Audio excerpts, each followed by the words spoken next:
UAE-യിൽ പകൽ താപനില നേരിയ തോതിൽ കുറയുമെന്ന് കാലാവസ്ഥാ കേന്ദ്രത്തിന്റെ പ്രവചനം. ഇന്നും നാളെയും ചൂടിന് ചെറിയൊരു ആശ്വാസമുണ്ടാകുമെന്നാണ് കാലാവസ്ഥാ കേന്ദ്രത്തിന്റെ വിലയിരുത്തൽ.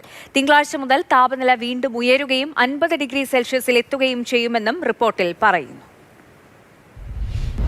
അന്തരീക്ഷ ഈർപ്പം വർദ്ധിക്കുകയും മൂടൽമഞ്ഞ് രൂപപ്പെടുകയും ചെയ്യുന്ന സാഹചര്യത്തിലാണ് രാജ്യത്ത് താപനില നേരിയ തോതിൽ കുറയാൻ വഴിയൊരുങ്ങുന്നത്. ശനി ഞായർ ദിവസങ്ങളിലാകും താപനില താഴുക. തീരപ്രദേശങ്ങളിൽ 39 ഡിഗ്രി സെൽഷ്യസ് മുതൽ 45 ഡിഗ്രി സെൽഷ്യസ് വരെയാകും പകൽ താപനില.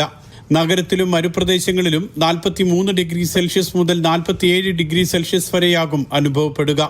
മലയോരങ്ങളിൽ 33 ഡിഗ്രി സെൽഷ്യസ് മുതൽ 38 ഡിഗ്രി സെൽഷ്യസ് വരെയാകും താപനിലയെന്നും കാലാവസ്ഥാ കേന്ദ്രം അറിയിച്ചു. 30 കിലോമീറ്റർ വേഗത്തിൽ കാറ്റ് വീശാനും ഇടയുണ്ട്. എന്നാൽ തിങ്കളാഴ്ച മുതൽ കാലാവസ്ഥയിൽ വീണ്ടും പ്രകടമായ മാറ്റമുണ്ടാകും. തിങ്കളാഴ്ച രാവിലെ ശക്തമായ മൂടൽമഞ്ഞിന് സാധ്യതയുണ്ട്. ചൊവ്വാഴ്ചയും ബുധനാഴ്ചയും ആകാശം ഭാഗികമായി മേഘാവൃതമാകും. തുടർന്ന് ചൂട് കൂടാനും ഇടയുണ്ട്.